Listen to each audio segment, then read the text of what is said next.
All right. Well, welcome everybody.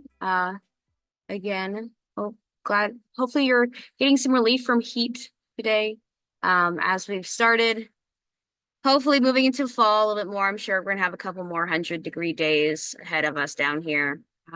Again, welcome to the fifth Southern Steelhead Coalition meeting. This is a wonderful picture in the background of the Santa Clara River from our last coalition field trip. And hopefully you guys had a lot of fun on that. People who were able to come out. It was a great turnout, and I really want to thank everybody who did make it out there. We had a great time, and hopefully we can do another one soon. Hopefully when it's cooler and not when it's raining and the river is raging, which I feel like will be happening faster than I'll be than expected.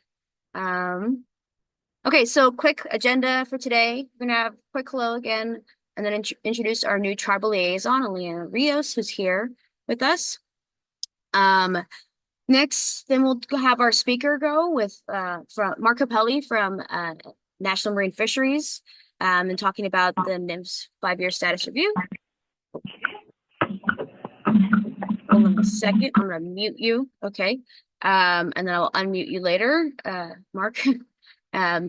Next, we'll have the questions, and then we'll do our standing agenda item, which is the coalition partnered prioritize project updates. And then restoration project coalition members have considered something you want to talk about, maybe you need help with funding, and then open discussion and announcements for coalition members. If you can, please wait till after the standing items to do that. It just makes the meeting go faster. That way we can get done with all of our standing items, and then we can just have open discussion about what you're doing or what you would like to talk about. Okay, so again, I also have a standing survey. If there's something you would like out of the coalition for us to focus on, please fill that out. It is anonymous. And then our next meeting update is going to be December 12th at 10:30, same time, same bat channel.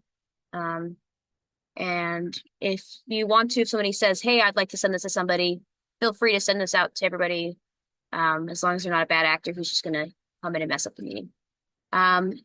Next, I want to talk about our new tribal liaison. It's a long time coming. I'm really happy to welcome her.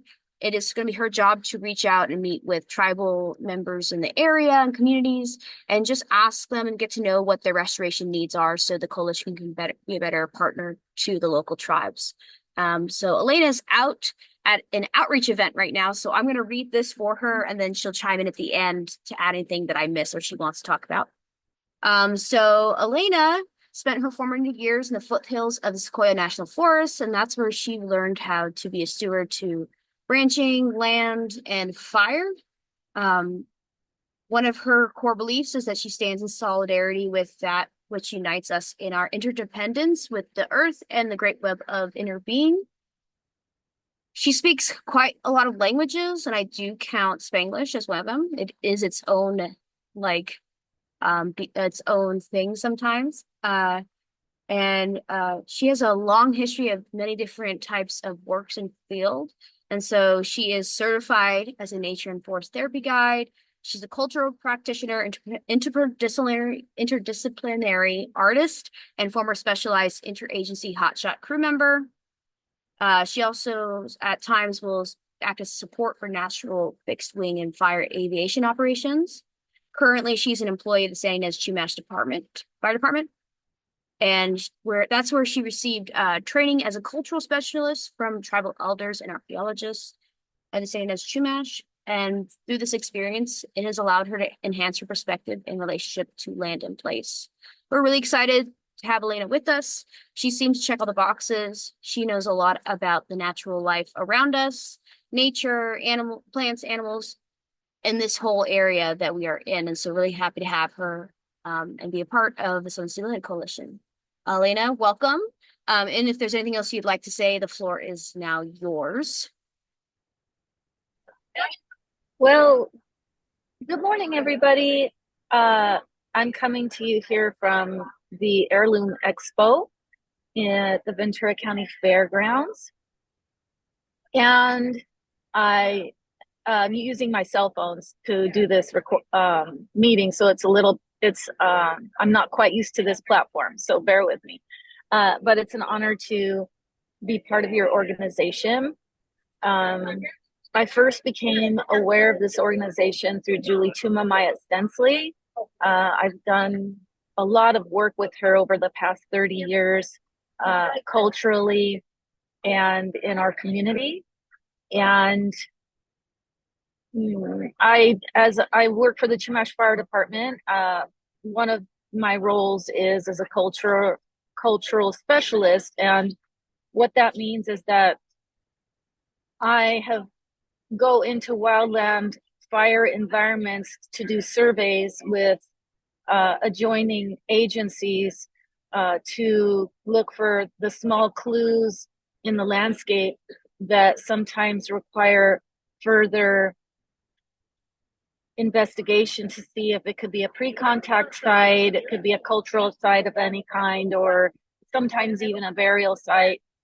Every situation is different, and we take whatever steps are necessary to work with incident commanders to mitigate damage to the sites due to the tactics that are sometimes used in wildland fire suppression.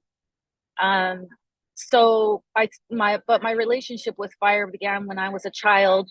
My family stewarded land adjacent to the Cooley Indian Reservation in the foothills of Sequoia, up out of Porterville.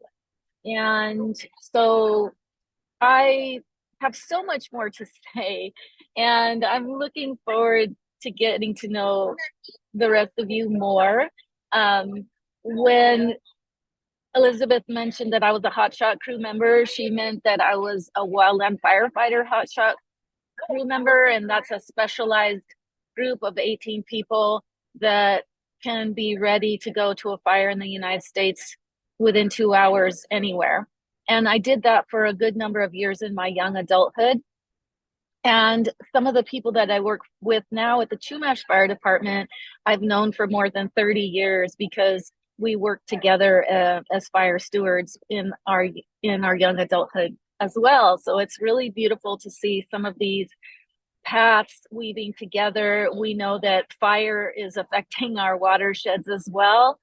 Flooding, all of these things, they're all related, our relationship to land and place. So I'm looking forward to getting to know you more, and please feel free to email me or get in touch with me with any other questions that you might have. Thank you so very much for the introduction, Elizabeth. Yeah, no problem, Lena. Thank you so much for taking time out of your day to talk to us. And again, if you want to contact Elena, here is her email right here. Or you can reach out to me, and I'll forward that to you. But thank you again, Elena, for making time for us. Okay, so that brings us to our next point. Mark is going to talk to us about Mark Pelly from National Marine Fisheries Service on the West Coast region. He's going to talk to us about that, and I'm going to ask to unmute him. Okay. So what I'm going to do is try to give you a brief overview of the National Marine Fisheries Service's 2023 5-year review for the endangered Southern California steelhead. Next. This is a map of the geographic range of the Southern California steelhead from the Santa Maria River in the north to the Tijuana River in the south.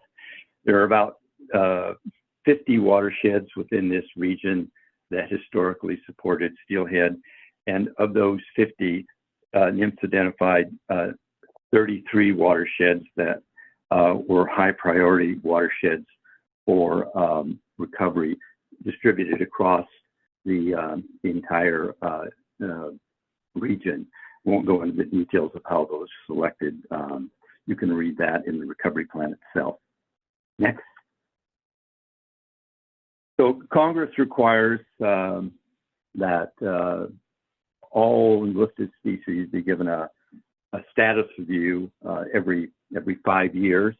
The ultimate purpose of this is to determine whether or not the fish or the species is still warranted to be listed under the Endangered Species Act, either as threatened or endangered. So this is just a brief outline of what's contained in the status review. there's a summary and analysis of available information, a report on the species progress. There's a detailed record of the review and process of the review, and then the bottom line is the recommendation regarding the classification or the declassification of the species. Next. So many of you have seen this chart before. These are the four criteria that were used initially to determine the status of species and the listing of the species. And it's the conceptual framework that's used in every status review. Abundance, biological productivity, that's the rate of reproduction, the biological diversity, and the spatial distribution of the species. And again, you can read more about this in the recovery plan, but also in the technical memorandum that NMFS published that outlined the logic behind these four criteria. Next. So the status review is broken up into basically two parts. The first part was conducted by NMFS's laboratory in Santa Cruz. This is the scientific assessment. And then the second part was done in NMFS's regional office. That's the part that I had the biggest role in. So what the Southwest Fisheries Science did was to collect as much data as they could on adult runs in each of the 5 biogeographic regions that comprise this listed species, and try to make some kind of assessment of how many fish there are and their basic status, the trends. Is it going up or is it going down? And frankly, there isn't a lot of quantitative data. There was more this time around than in previous years. I'm not going to go into the specific details here in this chart, but the thing I wanted to just emphasize next slide is that there was virtually no quantitative statistical information available for the 2 southernmost biogeographic regions. That is to say, the Mojave Rim, which includes the Los Angeles and Santa Ana and San Gabriel rivers, or the Santa Catalina Gulf Coast, which is all the way down to the U.S.-Mexican border. The fact that there isn't any data is itself sort of indicative of the situation there. But there's a little more to that story than that. And I'll touch on monitoring here in a second. Next slide.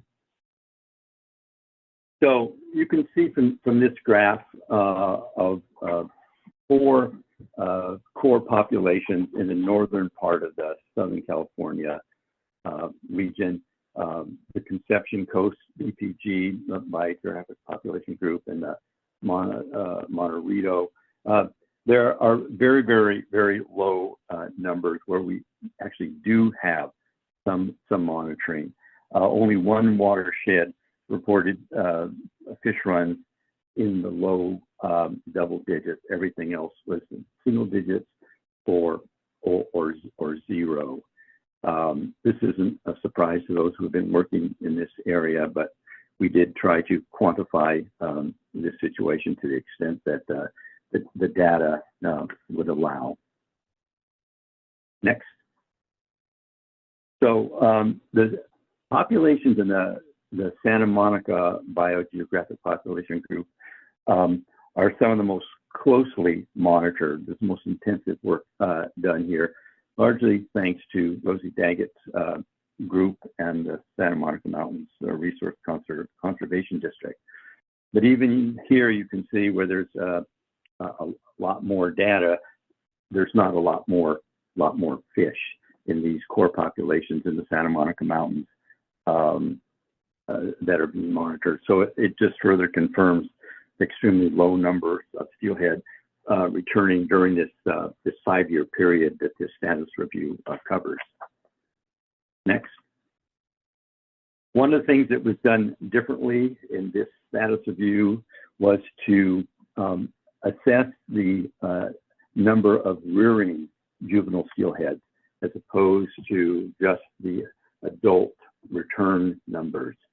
And this came out of a lot of work that was done by David Boughton, where he was looking for a more effective and a more efficient way of determining the run sizes and the status of these populations. So monitoring the densities of juvenile rearing may provide a more efficient, tractable, and even accurate method of assessing the status of runs. And this is because steelhead runs are naturally highly variable. So there's a lot of so-called noise in the data that you get when you're just monitoring adult fish. And by looking at the rearing population with some statistical analysis, you can actually get a better idea, in theory, of what the status of these populations are. Also, by doing some genetic work on these rearing fish, you can get some information on the interactions between the resident forms and the anadromous forms, the forms that are spending their short periods of their life cycle in the freshwater versus the fish in the ocean, which actually spend far more time as adults in the ocean than they do in freshwater. And those ocean conditions are very, very important in the overall status of these populations. So this is something that was new and different. Again, I'm not going to go into the specifics here. Just want to point out that we are looking at low flow freshwater densities as well as winter run adult numbers of fish. Next. Again, as I said before, the data in the southernmost populations have been not as extensively monitored, and as a result, we don't have numbers for those. Although the number or the lack of numbers themselves is indicative of the general conditions in those southernmost watersheds. Next. So this is just a graph of these low flow density juveniles that were monitored in some detail in the Montero biogeographic population group in the Santa Ynez River, and in the Santa Monica biogeographic group in Malibu, Topanga, and Arroyo Sequoia. What the Science Center used here was a standard of fish per meter, and the standard that came out of some work that David and others did was 0.30 fish per square meter as a indicator of the viability of the population. We won't go into how that number was actually derived, but there was a numeric standard that we added to the viability criteria, not formally yet, but in this status review, that allowed us to make some judgments about the conditions of individual populations in watersheds where we could get information on densities of rearing juvenile fish.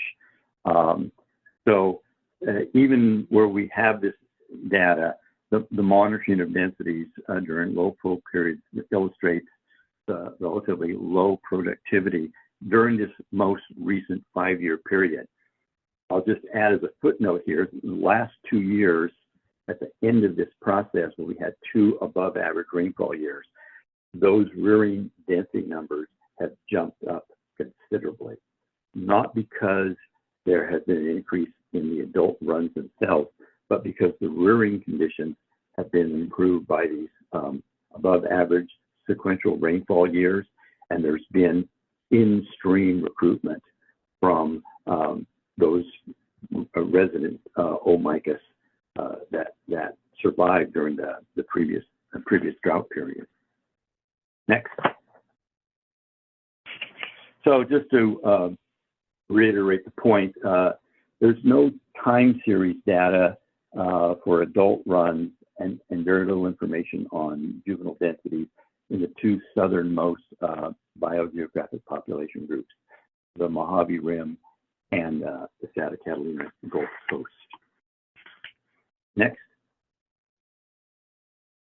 So in addition to reporting the status of the fish, this status review also reviewed the advances that we've made in the scientific research that's been done on these fish in the last 5 years. And it's been substantial. And they fall into basically four categories: the genomic basis of anadromy, the relationship between the anadromous and the non-anadromous fish, the stabilization of populations at low densities, how that works, because we do have populations that are very small but appear to be stabilized. And then lastly, on the dispersal of adult steelhead from their natal streams to non-natal streams. So there's been numerous scientific papers, studies that have been published in the last 5 years that elucidate our understanding of how these fish actually make a living in this southern environment. You might have seen this graph before, but this is a piece of a genomic data set that was derived from a steelhead. And this red bracketed area is the location of a substantial inversion of the genome that has gotten fixed and helps to explain how anadromy is maintained in these populations. I'm not going to go into the details of that, but there's a fairly understandable explanation of all this in the status review if you're interested. But this helped people understand why some individual fish lead a resident life and others an anadromous life. And it's not the full explanation, but it was the first clue as to what the genetic basis was for anadromy and non-anadromy. I'm not going to go into any more detail here. Like I said, the status review, which is available online, goes into this in some detail. Here, however, is just an example of literally the relationship between the adult run fish interbreeding with a resident fish. This was a photograph taken in Maria Ignacio Creek, and this relationship between these anadromous sea run fish and these putative resident Omicas is actually key to the perpetuation of both life forms. There's been a tendency over many decades to think of these life forms as somehow separate and distinct, and they both have the same scientific name. And it turns out there's a very good genetic reason for that, because they can and they do interbreed, and that's an interesting story in and of itself. But this is a good example of that behavioral characteristic. Next. So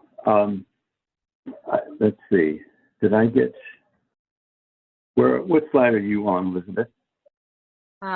It's right after the picture of the genomic basis of anadromy. So let me get. Okay. So so you're on the slide. It's showing the bulletin 182. Yes. Is that right? Yes. Okay. So the other thing that happened during this 5-year period is that the California Department of Fish and Wildlife and the National Fisheries Service developed very elaborate, very sophisticated scheme for monitoring southern populations, and this took years to develop. And it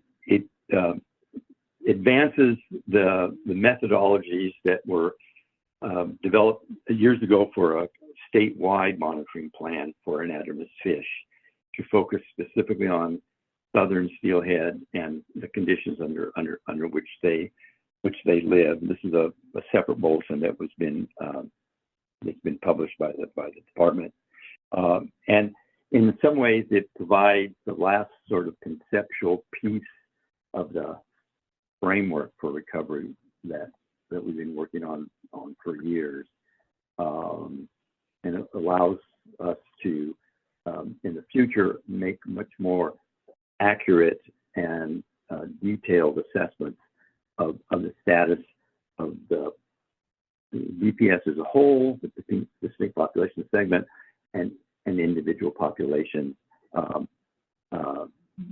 that comprise it. So these are just some of the sort of the basic components of this monitoring strategy. We have this online, and we also have it in electronic form if people are interested in it. I can email you the bulletin. Next. So this is just a simple map of sort of where monitoring has been taking place, and as you see, there aren't as many dots as there are watersheds. It's because there's a relatively limited amount of monitoring going on compared to what needs to go on. And it's particularly limited in the southern part of this distinct population segment. There is a pilot life cycle monitoring program that's being developed by Kyle Evans from the Department of Fish and Wildlife and his team in the Ventura River. And the hope is once that gets more refined and there are resources available, that then can be expanded throughout the region, implementing that bulletin 182. This is the list on the left of just some of the things where some kind of monitoring has occurred. Most of it has not been pursuant to that bulletin 182.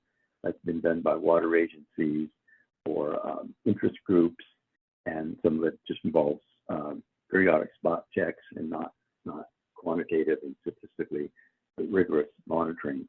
But there is something going on of some sort in the entire region in some shape or some form.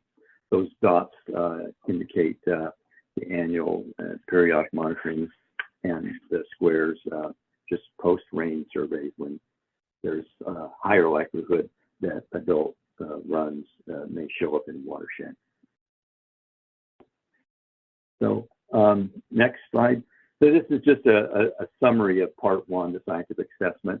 The drought has taken a big toll in all these populations. It was one of the most extensive droughts, recorded droughts in California history. Everyone is familiar with that.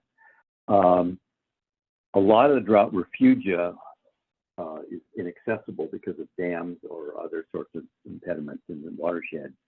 So the effects of the drought was compounded by the fact that even with drought refugia, spring-fed streams in proportions of watershed are not accessible to fish.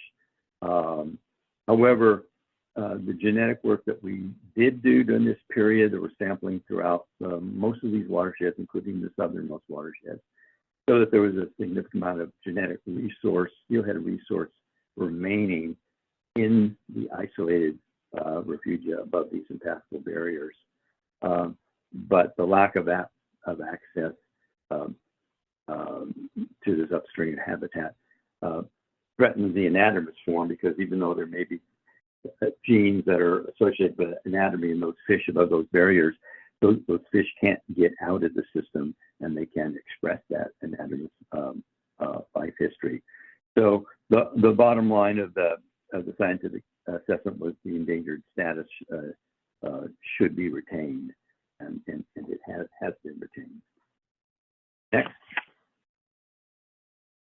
So the second part of this review was the part that I was mostly responsible for, and this this 5-year review is a little more formally structured in the past. We did this so-called 5-factor analysis, which is outlined here, looking at habitat, looking at recreational effects, disease, predation, the adequacy of regulatory mechanisms, and then other, catch-all other factors affecting the species. These 5 factors are actually the listing factors that were used in listing the fish, and we sort of carried them over in the assessment, using it to structure the assessment. Next.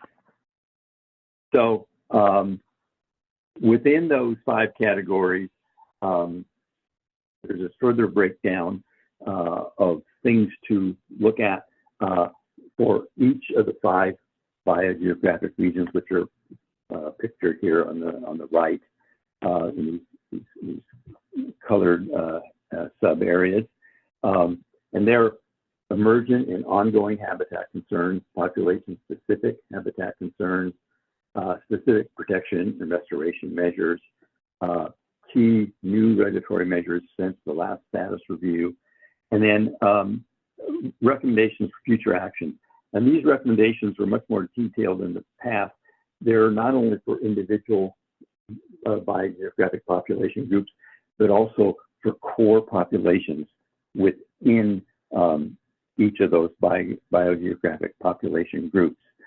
Some of these are carried over from the recovery plan, but a lot of them are new based on a more detailed look at individual watersheds.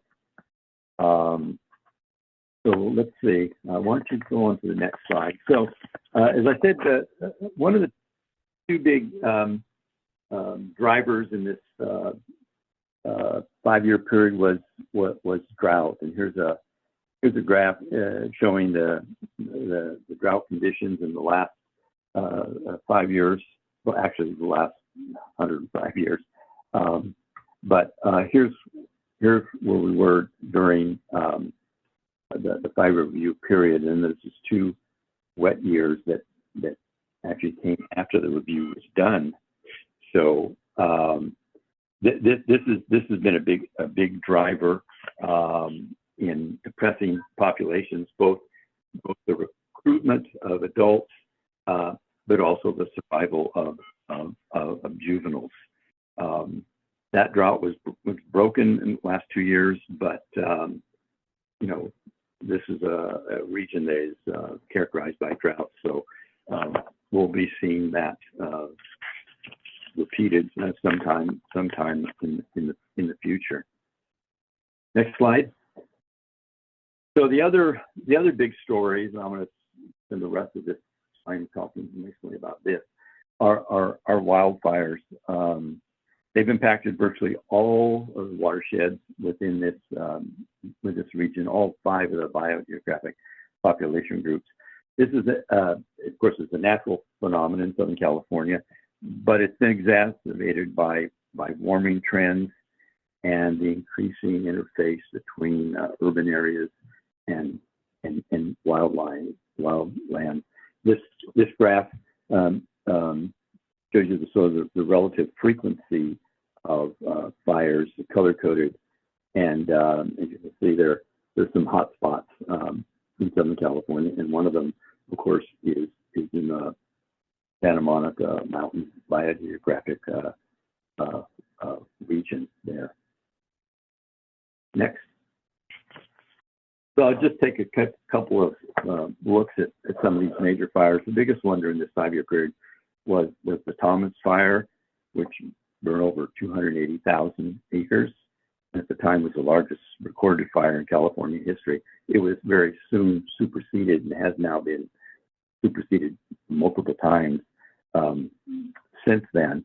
But this fire affected habitats in 3 of the 4 recovery core recovery populations in the Monte Arito biogeographic group, and it also affected a few populations in the Conception Coast biogeographic population group, which is just to the north on the west. In addition to that fire, there were other fires within the Amado Rito biogeographic population group. There was the Hill Fire in 2018 and the Maria Fire in 2019. This map depicts, as the others that I'll show you, it depicts the debris flow potential. So it's not just the wildfire itself, it's the effects that these fires have on the sediment regime in these watersheds, and it can be very catastrophic. Next.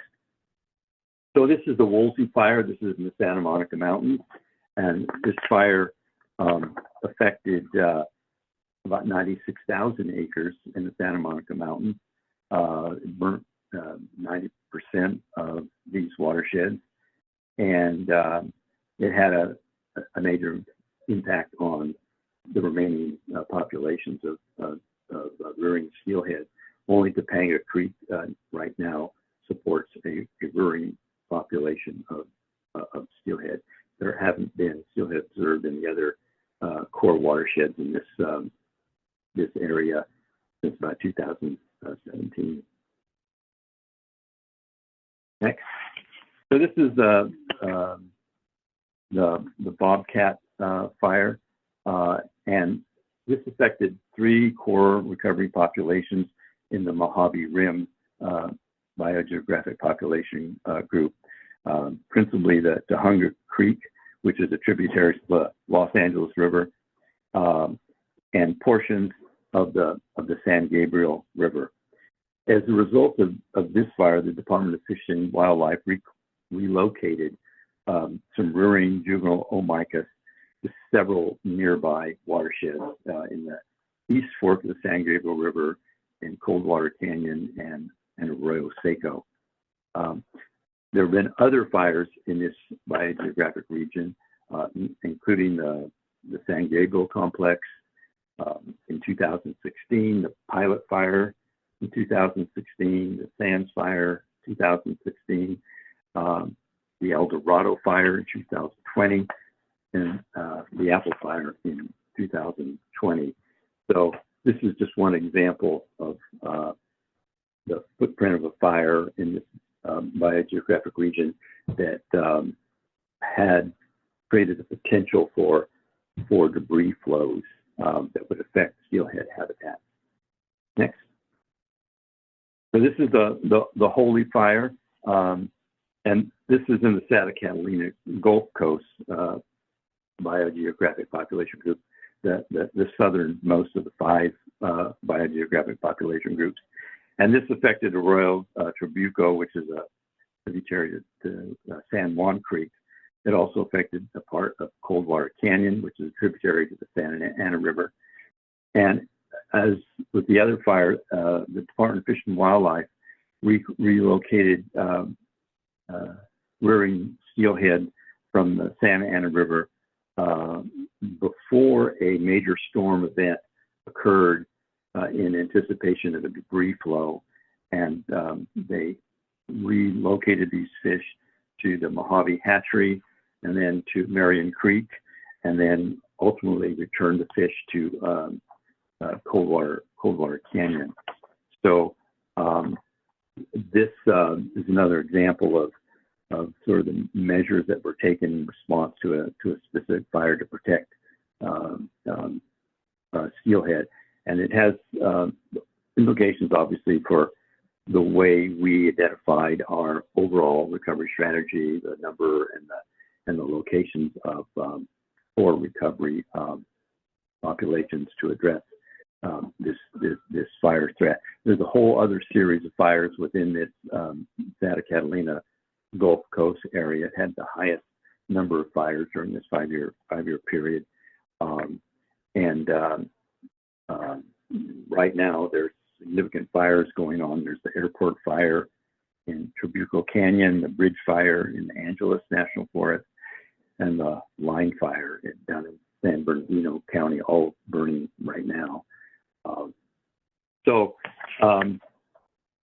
As a result of, next slide, as a result of the persistent and the consequential phenomenon of wildfires in this area. A number of got together and published a series of studies on the effects of wildfire on rivers and streams in the United States, and this was published by the Geological Society of America.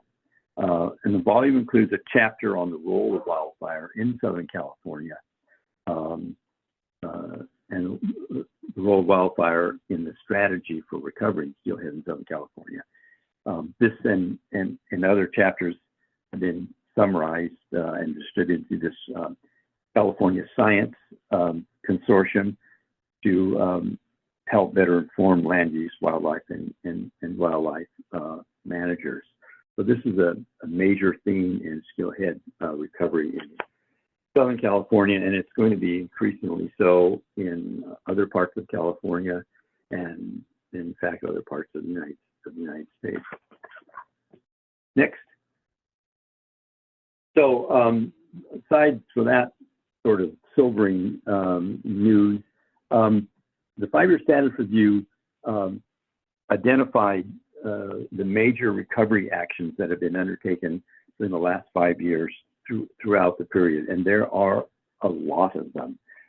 Despite the drought and the wildfires, significant progress has been achieved in implementing the recovery actions of the NIPS recovery plan that was published originally in 2012. And a lot of those recovery actions involve addressing fish passage barriers. This is an example of a bridge that replaced in Arizona or a fair weather crossing on Davy Brown Creek. There are lots of other examples of different kinds of barrier removals or modifications, which collectively will allow these fish to adapt to changing conditions, wildfires, droughts, move around, and find refugia habitat without running into some kind of a fish passage impediment.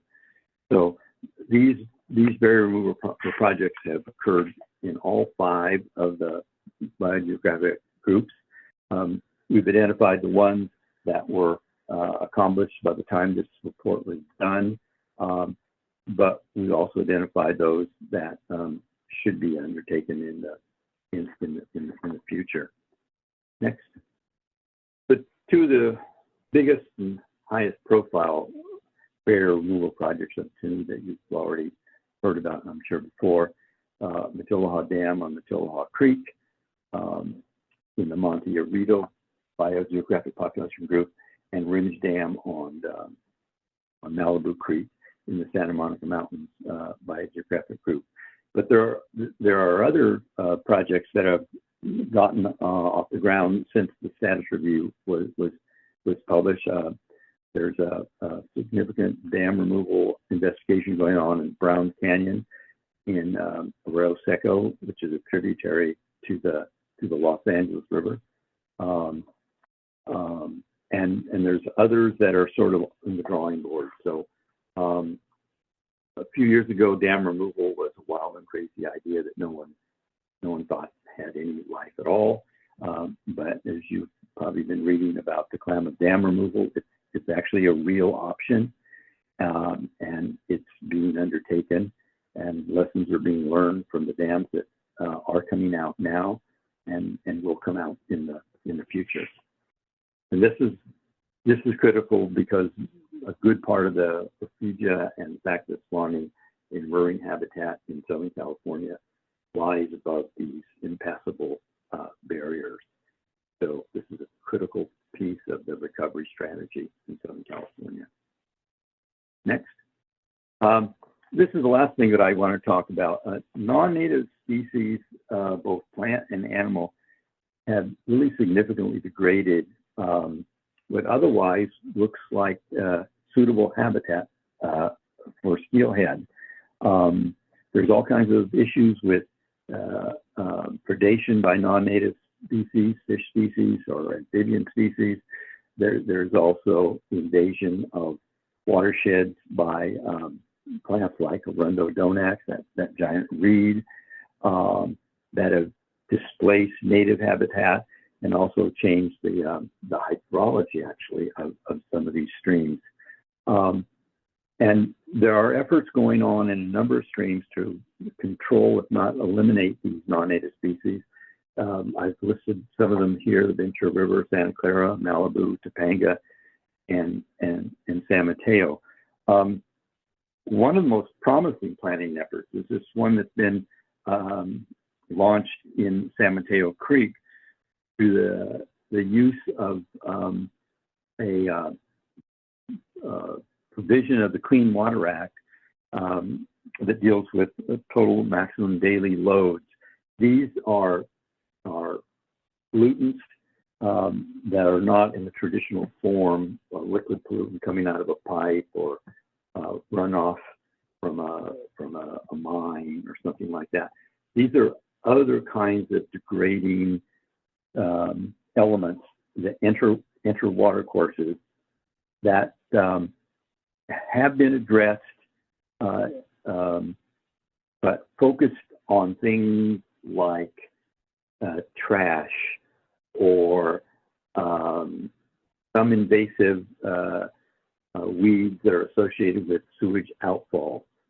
But in this particular case, what the San Diego Regional Board did was to classify several non-native aquatic animals under this total maximum daily load provision of the Clean Water Act, and therefore open up the possibility of getting grants, both state grants and federal grants, to control these non-native invasive species. This is a very brand new program. It's the only place this has been tried, but it was approved by the state board after the regional board approved it. And so it's now a precedent. And I think other areas, other regional boards are going to start to look at this idea of a total maximum daily load of pollutants in a more comprehensive in a broader way. So it shows a lot of promise for addressing what is a major issue, not just here in Southern California, but really just about every water course is now been invaded by some non-native aquatic species. People planting catfish and goldfish and other sorts of things they don't want in their aquariums anymore.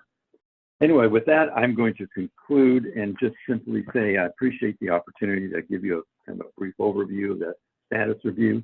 There's a lot more in it. There's also one that I did for the South Central distinct population segment, that is from the Santa Maria River all the way up to the Pajaro River. These are available online. They're also, I can also email them if you're interested, if anyone's interested in taking a closer look at these reviews. So thank you very much. Thank you very much, Mark, for having some time to talk about this. Hold on. Oh, there we go. If anybody would like to, talk or ask questions, or please let me know. I have a few questions myself. But yeah, if anybody has any questions for Mark, please go ahead, and I'm gonna check the chat.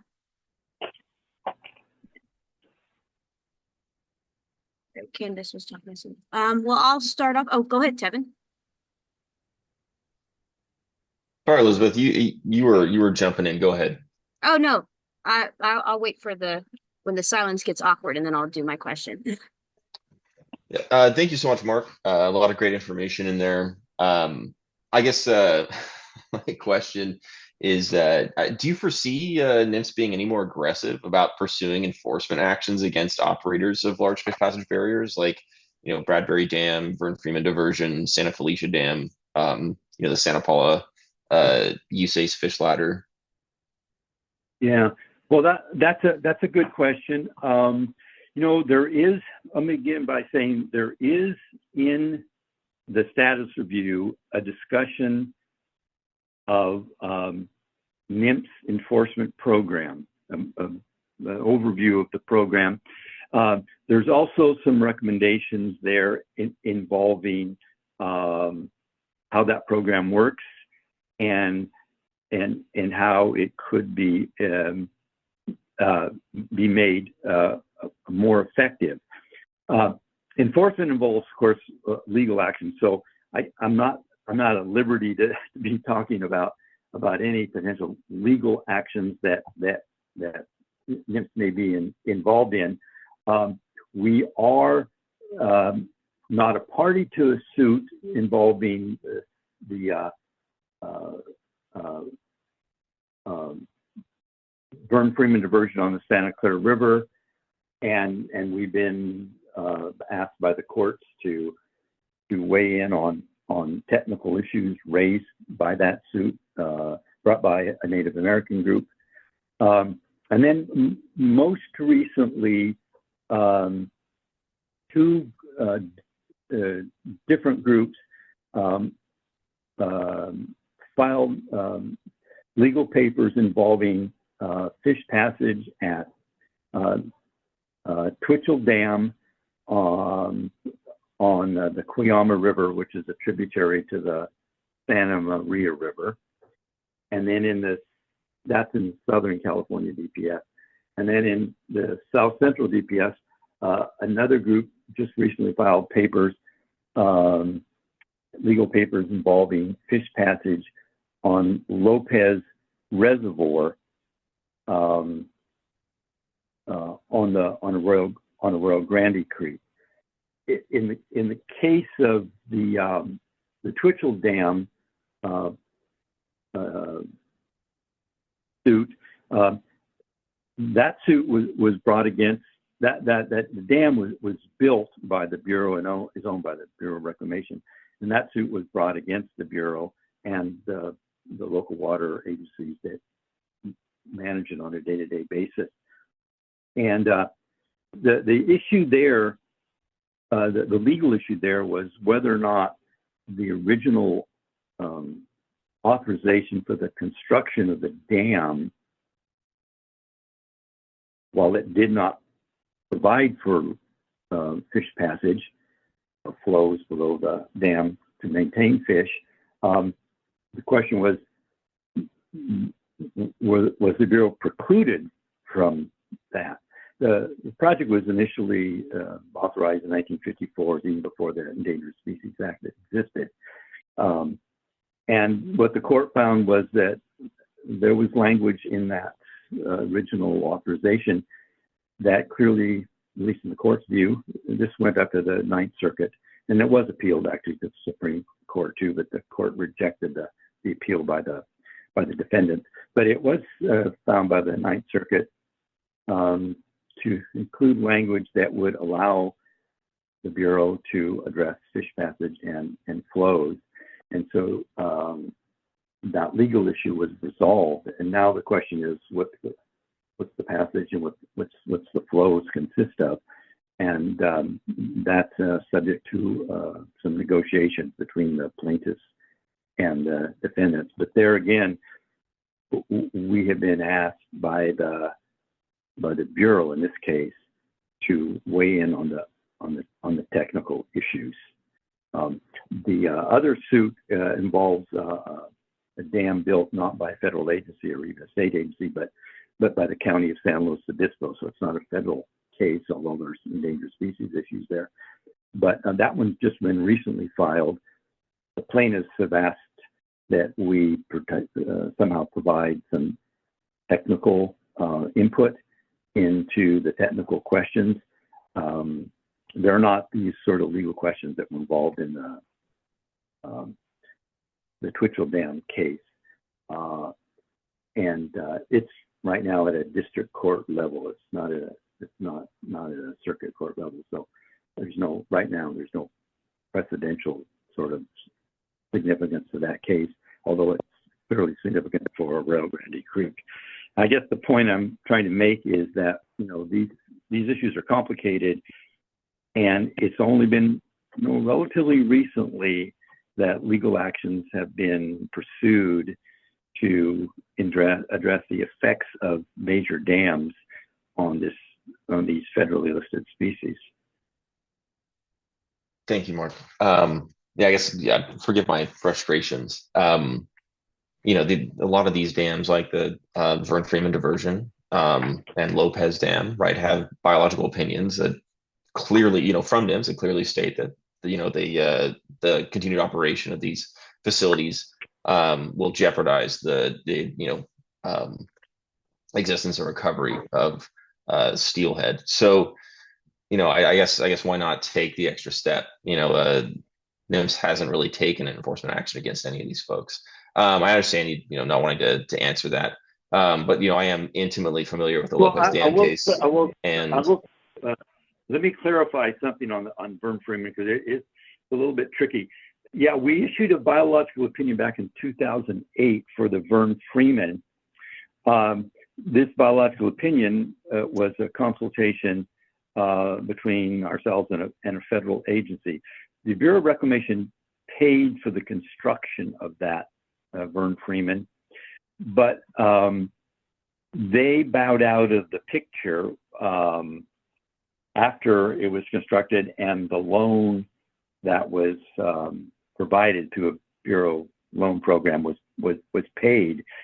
So what happened was that there was no federal nexus any longer with that facility. So that biological opinion, not exactly a dead letter, but there's not a party that is responsible for carrying out the reasonable and prudent alternatives that were identified in it.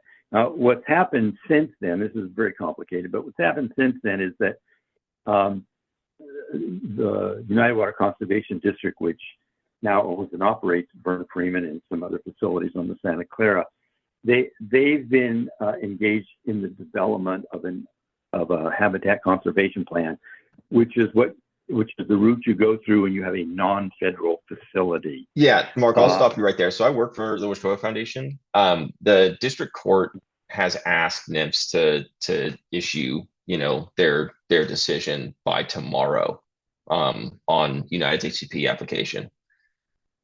That suit hasn't come out yet. Yeah. We have a hearing on the 30th. So I know I'm pushing this maybe to the wrong person, but I don't know. Yeah.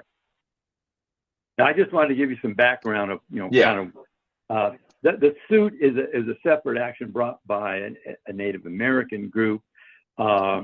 It's been in the courts for a while. There's an appointed water master that is sort of managing all this. NMFS's role is, we're not a party to the suit, is to provide technical information on very technical questions. Ultimately, for the district to build the new facilities to provide for fish passage has to get an incidental take permit to do that. That's where the habitat conservation plan comes in, because that's the vehicle by which a non-federal agency gets a permit to undertake an activity that may incidentally impact a federally listed species. For most of the people on the line, you're probably already. Yeah, sorry. Thank you, Mark. Yeah, I don't want to hold the conversation possibly getting longer. Yeah, let's. But it's an example. But let's just say this: it's an example of how complicated these regulatory issues are, which are an integral part of the recovery process. I don't deal directly with those regulatory issues. I deal with the larger strategic planning and so forth. But the regulatory part of it is important, as is the enforcement part.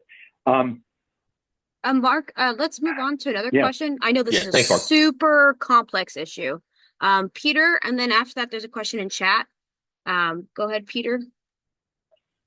Thanks, Elizabeth. Thank you, Mark. Mark, I'm curious I'm curious what factors you see present in the Santa Ynez River watershed that have the steelhead numbers on that river and those tributaries so much higher than the rest in the region. So much higher? I'm not sure what you mean. I'm sorry, I didn't follow the question. Oh, sorry. I think in the chart you showed earlier, the Santa Ynez River watershed had significantly higher instances of steelhead passage than the other watersheds, and I'm wondering what factors you see as being present there in that watershed compared to the others. Well, I think it may be as much an artifact of the level of monitoring done on the Santa Ynez. They have been monitoring on the Santa Ynez for as long as any other, except maybe the Santa Clara, but that's been halted actually for a number of years. But they've been monitoring more intensely on that system longer than virtually any other in Southern California, so that the chances of detecting fish are much higher. It's not necessarily the numbers can be misleading, because if you don't have the same kind of monitoring effort on every stream, comparing one stream against the other is a little bit like comparing apples and oranges. The other thing I would say, there is at least one major tributary to Salsa Creek, which is below Bradbury Dam, that has, and some of its tributaries, has a very good rearing habitat. So fish that have survived in those tributaries and emigrated to the ocean, have a chance of returning as adults. And then if you have a fairly robust monitoring program, the likelihood of detecting those is fairly high. All right. Oh, go ahead, Peter. Sorry.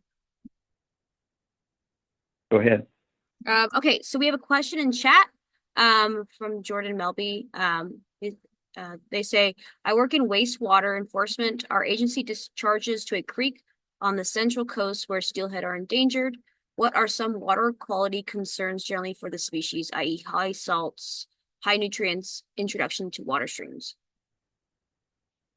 That's a good question. The Central Coast populations, first of all, are classified as threatened, not endangered.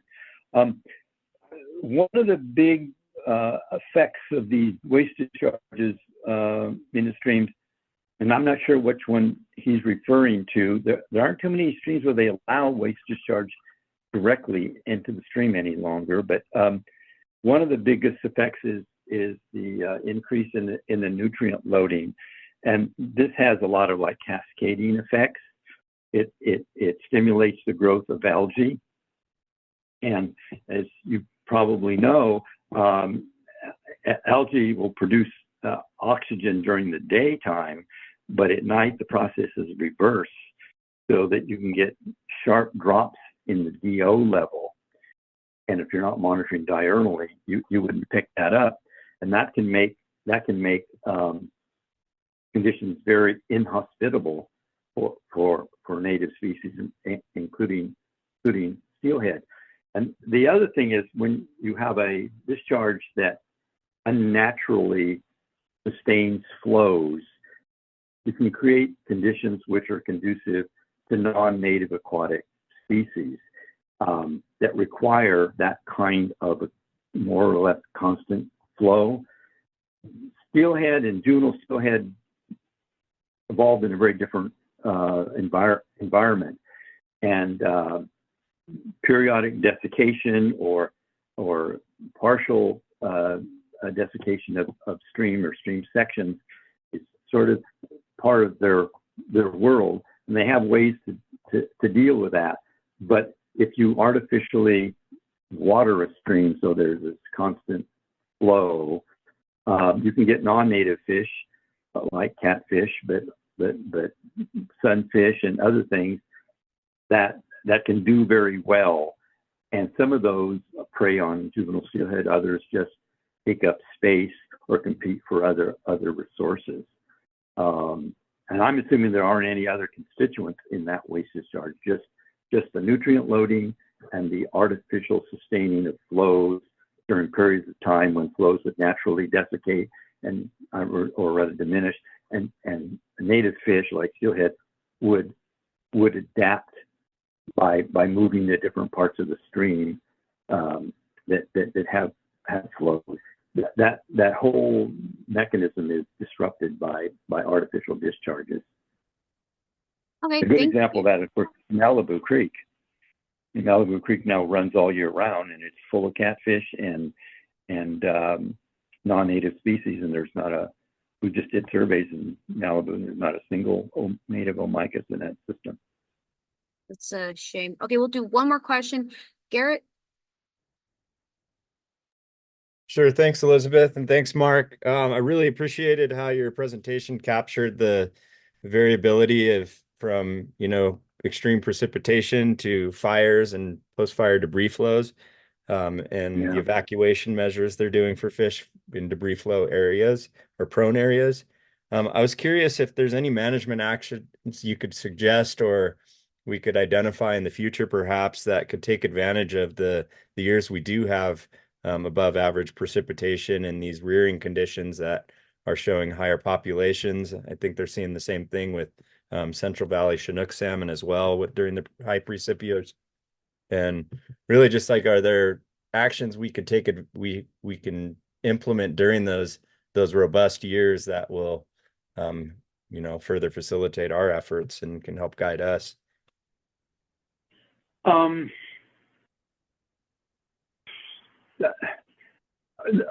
most fundamental, let me just back up half step. These are highly migratory. That's their ace in the hole.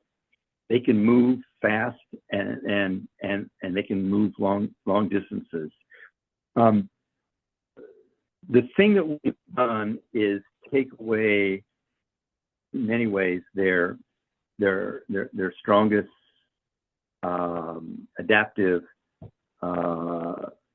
characteristics by imposing all kinds of impediments in these streams. And it's not just high dams. If you have a road crossing, even at grade, it will build up sediment above that crossing, and so that section of stream above that crossing may go dry sooner than it would otherwise. So fish trying to move downstream and adjusting to low flows would get stuck not at the crossing, but at the dry stretch above it, because you've changed the elevation of the sediment buildup. So that's why by bear removal is the single most important thing that we can do for Southern California. Steelhead, there are lots of other things too, obviously. I mean, we have something like, between the two recovery plans for South and South Central, a couple thousand recovery actions. So there's a lot of other things, but that's probably the most fundamentally important thing. As far as what we do during, wet periods like this, one thing that comes to my mind is to prevent the artificial breaching of estuaries, sandbars at estuary mouths. That also disrupts the migratory behavior. It creates false cues for fish to move out when they shouldn't be moving out. And they often, if they can get to the estuary, they can often survive because it's cooler at the coast with fog and so forth. They can survive heat, short heat waves, and there's a lot of nutrients to feed the things that they feed upon, the invertebrates that they feed upon. There's no substitute for rain. I mean, rains rejuvenate streams, they reconnect dry stretches, they provide migratory corridors, and they provide in-stream movement possibility for fish, so they can redistribute, depending on population density and so on. Right. So that's my response. The last 2 years have been really interesting to observe because they preceded by about 10 years of extremely depressed rainfall. And many populations appeared to be almost completely extirpated. They're just, I mean, some of these streams were dry for multiple years in a row, except for some small wet pockets in, really remote areas. And it turns out those pockets harbored a few fish, and those fish have since, they've since expanded. I was just doing a survey yesterday in Mission Creek, and I saw fish in places I haven't ever seen before. It's just because that population has grown enough that they moved out and they're now occupying suitable habitat. And that's without an influx of adult steelhead producing a lot of juveniles. That's just the natural production of the resident fish. The few resident fish that made it through the drought grew during the first wet year and then reproduced during the second year and produced, offspring. That's a really promising to hear. I have to wrap up this question session. Okay. Just because we're running low on time and I have some few sitting agenda items that we have to get through for this coalition meeting. Mark, thank you so much for answering these questions and going longer than what was originally thought. I really appreciate it. It was great presentation. Thank you so much for being here. You can sit at the end. We have about 10 more minutes. I have to get through these project updates. So if you guys could all bear with me, we have some project updates. And then if there's time, you can try to ask Mark some questions right before it ends. So I'm going to mute you, Mark. Okay. Okay. I was going to just tell you, I can create a PDF of this that has the notes, and I can send that to you, and you can post it if you want. Okay, great. Very happy to do that. Thank you so much. I'll have to clean up a few things, but that's all I do, and I can ship it off to you today. All right. Thank you. Okay, so I'm going to mute you. Okay, just because he's on the phone. All right, so let's get through this real quick. If you guys are part of our partners, if you can be ready with 10 minutes. And then that way, if people want to ask Mark some more questions, they're able to. Hold on a second. Sorry, my PowerPoint is freaking out. Okay. All right. So our first up is Russell from Cal Trout. If you can give a quick updates on Rose Valley and Harvey diversion, that'd be great.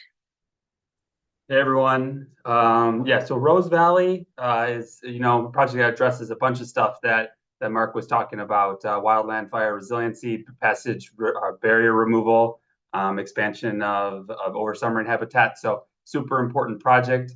We're currently working with the Forest Service to put the final touches on the final admin plan set.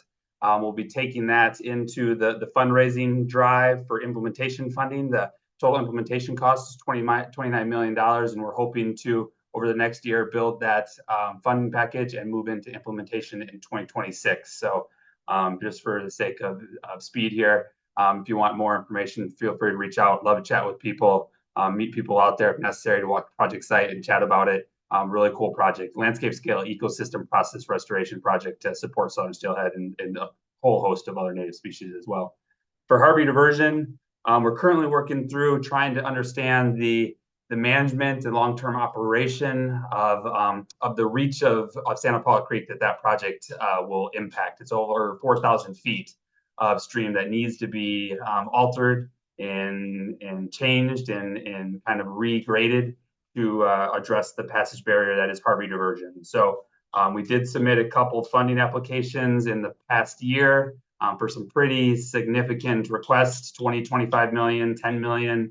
Have heard back good news. They're still in the decision process on a couple, but ultimately a few came back and said that because we don't have the long-term management structure in place, they just didn't feel confident supporting it to move it through into implementation. And so very much is conversations between Cal Trout, NMFS, CDFW, U.S. Fish and Wildlife, the county of Ventura, to understand how we kind of get past that logjam and create the space and essentially the funding mechanism for someone to take that on. So that is still being pursued, still moving forward with it, but mostly in conversations amongst the principal stakeholders to figure out how we handle that. I think that was the two that you wanted me to address, correct, Elizabeth?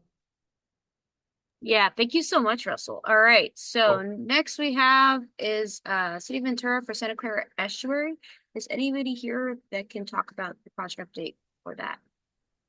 Yeah, sure. This is Sarah Mulder. I probably won't have an update until really in 2025. We're just in the 3 to 4 years of baseline data collection for estuary conditions before we reduce the discharge from our wastewater treatment plant into the Santa Clara River estuary by the end of 2025.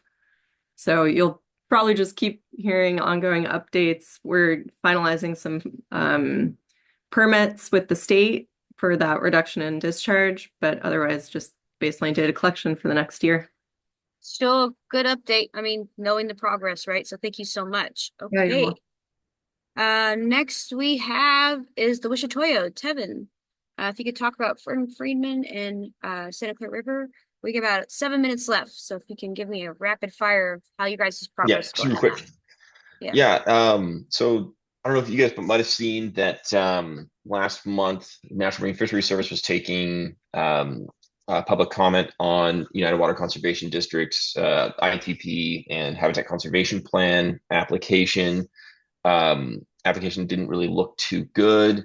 We're waiting, hopefully, in the next couple of days or week. NMFS will come down with their decision on that application. We have a hearing with Judge Carter on our case on the 30th. I'm really hoping that things move along. But honestly, in my opinion, it looks like United might need to resubmit their HCP application. Also, United never submitted an ITP application for uh, to the state for their CISA violations. The Southern Steelhead are now CISA listed. That's kind of all the updates I have. We're kind of in a holding pattern until that hearing on the 30th. What about Our watershed monitoring. Yeah, Sorry, go ahead. the watershed monitoring. That's what I was going to say next. Sorry. I thought you're like, I'm done with updates. I'm like, I want to hear about the watershed monitoring.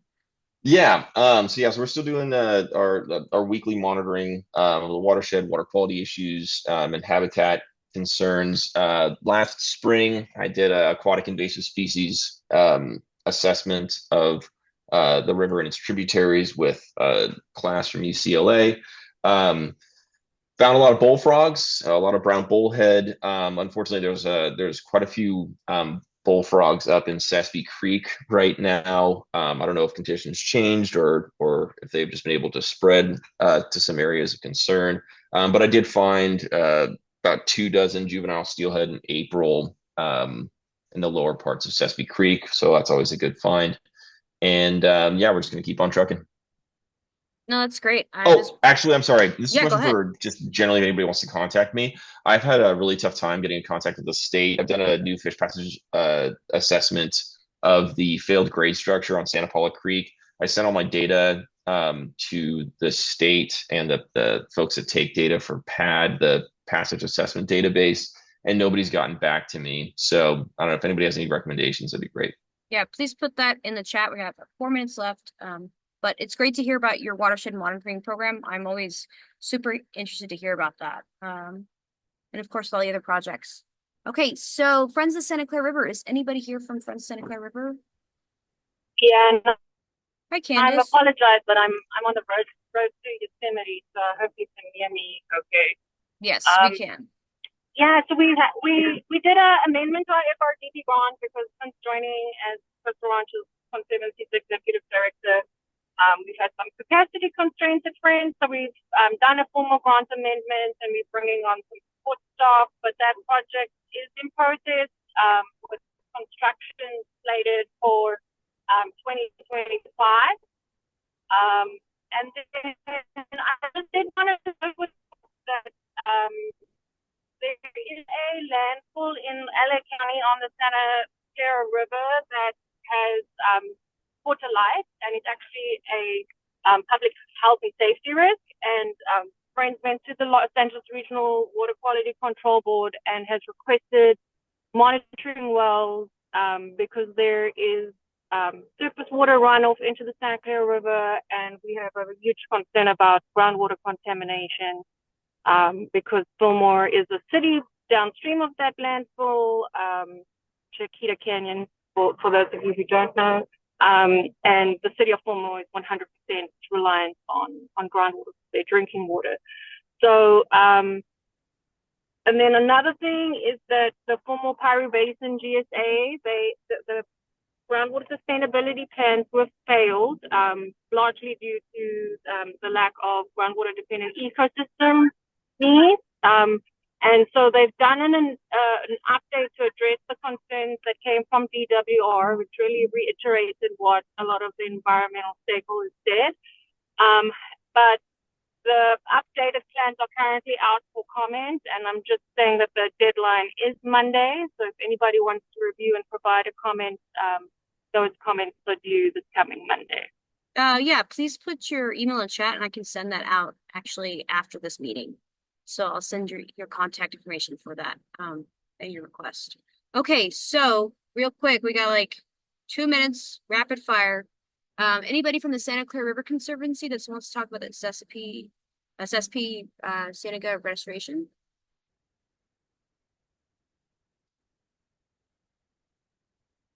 Okay. I'm going to take it as a no. Anybody from UC Santa Barbara River Lab that wants to talk about an update on their watershed-wide ranjo management or groundwater-dependent ecosystem hydrology study?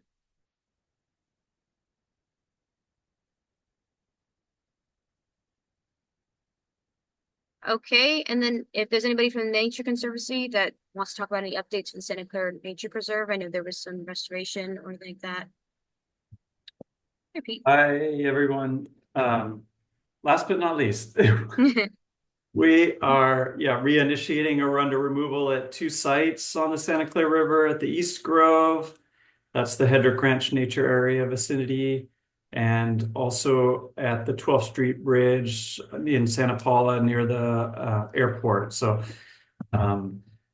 yeah, you'll probably see those if you're in the area. And then we have 2 planning projects also for the East Grove, and then the Santa Clara River Preserve, where we're planning for additional wetland creation, habitat enhancement.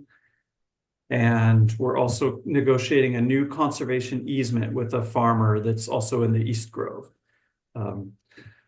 And yeah, that's our updates. Thank you so much. And again, guys, sorry, I know this went a little bit over, but I think people are having good conversations. So remember, if you have any restoration grants you'd like me to help you with, if you don't have time to write them, I can do it for you or do it with you. Just contact me. But thank you guys for coming again. And let me know if you have any events that you would like us to attend or want to reach out to. I can always send email to our organizations. And again, our next meeting is December 12th, 10:30 a.m. to 12 p.m. Garrett, if he's still here, will be giving a presentation. We'll be speaking at that next meeting. So I want to say thank you guys very much. Have a wonderful rest of your week. If you have any questions, please let me know, and I will send emails to people if they need emails or anything like that.